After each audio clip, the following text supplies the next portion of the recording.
Welcome to Warn. Today's news is: India needs to defy global trends, recruit more aircraft carriers.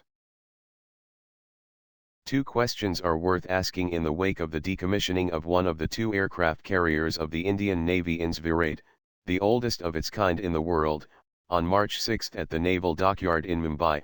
1. Is an aircraft carrier that costs billions of dollars needed for a nation's security, particularly for a developing country like India? 2. If there is, indeed, a need, how many of such carriers should India possess? The first question is highly relevant given the fact that the number of countries possessing active aircraft carriers and developing new ones has become fewer and fewer over the years. 50 years ago, there were 14 nations which operated aircraft carriers. According to a latest estimate, that number has come down to 8. Countries such as Australia, Argentina, Brazil, Canada, Japan and Netherlands have decommissioned their carriers. The Royal Navy of the United Kingdom, which controlled the waves of all the oceans in the previous century, does not have a single active carrier today, though it is constructing two at the moment. Russia, still a superpower in military terms, has only one active carrier. It is also constructing one more at the moment. The United States has the largest number of active carriers presently, at 10, with two more under construction. China has only one, but a very poor one in terms of technology and capacity, but it is constructing one more. Obviously, one of the important reasons behind countries foregoing carriers is the growing economic pressure. For instance, when India acquired the remodeled Gorshkov in Admiral January 2014 from Russia and rechristened it as INS Vikramaditya, it cost $2.3 billion. But that was not all.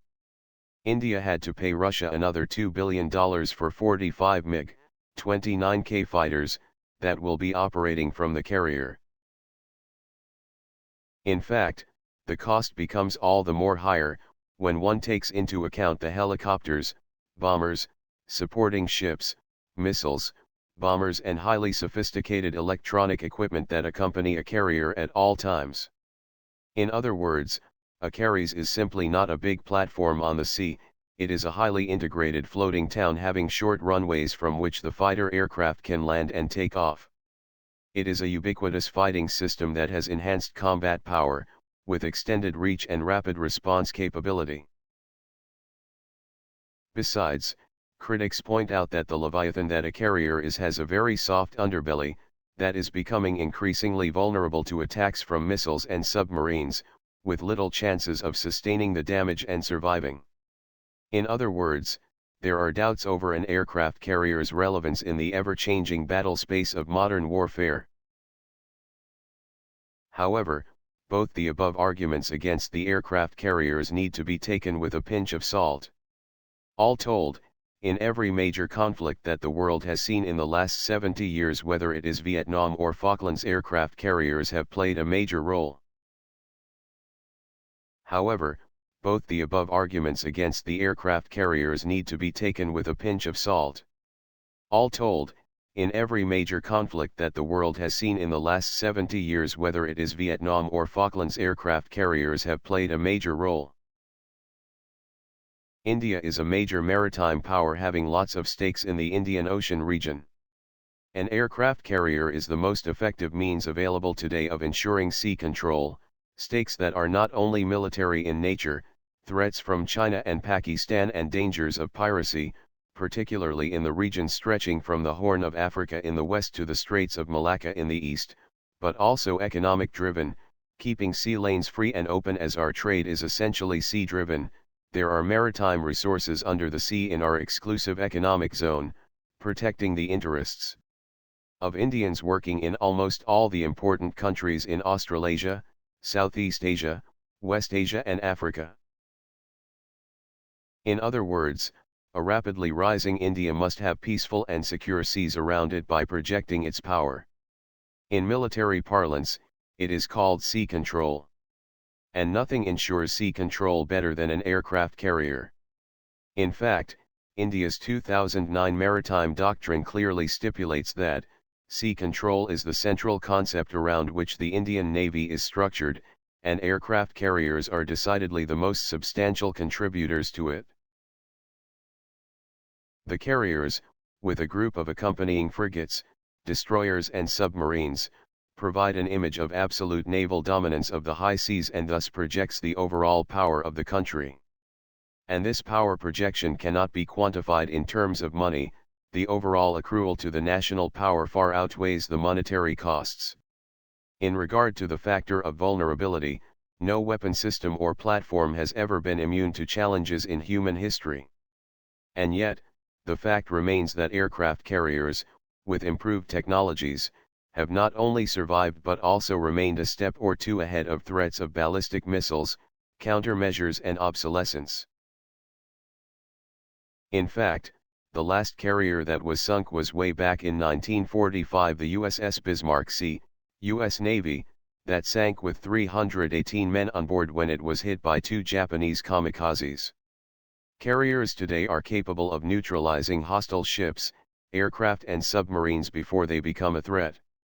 In fact, a launch of a weapon against any carrier can be instantly detected, intercepted and destroyed at some point in its ballistic trajectory. As it is, an aircraft carrier can move over 600 kilometers a day, which translates to over 1 million square nautical miles of ocean area which an adversary has to search. By every means, it is a Herculean task. In any case, given its sheer size, build philosophy and damage control features, an aircraft carrier has an amazing capacity to absorb damage. That is why the Indian Navy has a point when it points out that it cannot remain behind its comparable friends, allies and rivals with aircraft carriers. The US alone has 10 of the 18 aircraft carriers in service with various navies, across different oceans. Now let us move on to the second question: how many carriers should India have? It may be noted that the Indian Navy has been operating aircraft carriers continuously since 1961. With the decommissioning of INS Viraat, India at the moment has only won the 45,000-ton Vikramaditya. However, the 40,000-ton INS Vikrant, formerly Project 71 air defense ship or indigenous aircraft carrier, is under construction at the Cochin shipyard. It is an indigenous carrier that is likely to be commissioned in 2018. Then there is INS Vishal, IACII, the second Vikrant-class aircraft carrier, which is currently in its design phase and will be built by Cochin Shipyard for the Indian Navy. It is intended to be the first supercarrier to be built in India, with an increase in displacement and proposals to incorporate nuclear propulsion. Supposed to join the Navy in 2025, this supercarrier will weigh 65,000 tons and will be about 300 meters long to host a notional air wing of at least 50 aircraft, 35 strike fighters, 3 airborne early warning, AEW, platforms, 8 anti-submarine warfare, ASW, and utility helicopters, and 4 support aircraft, aerial tankers, or electronic warfare, EW, platforms. It is expected to be capable of speeds greater than 30 knots, 56 kilometers per hour. However, in designing the supercarrier, India has sought the help of major global shipbuilders, and this help includes the possibility of technological collaborations. The United States, it is said, is very keen for such collaborations. In fact, the two countries have already held talks in this regard under the banner of the India-US Joint Working Group on Aircraft Carrier Technologies. In other words, going by the available official literature, India is going to have 3 operational aircraft carriers by 2030. But senior officials say privately that the ideal number should be 5 in active duty and 1 in reserve to be used in rotation, given that the country has a large coastline and maritime interests that are dependent on safety and security of arguably the world's most important shipping artery running through the Indian and Pacific Oceans. Thanks for watching. Please like and share. Please comment your opinion for this news.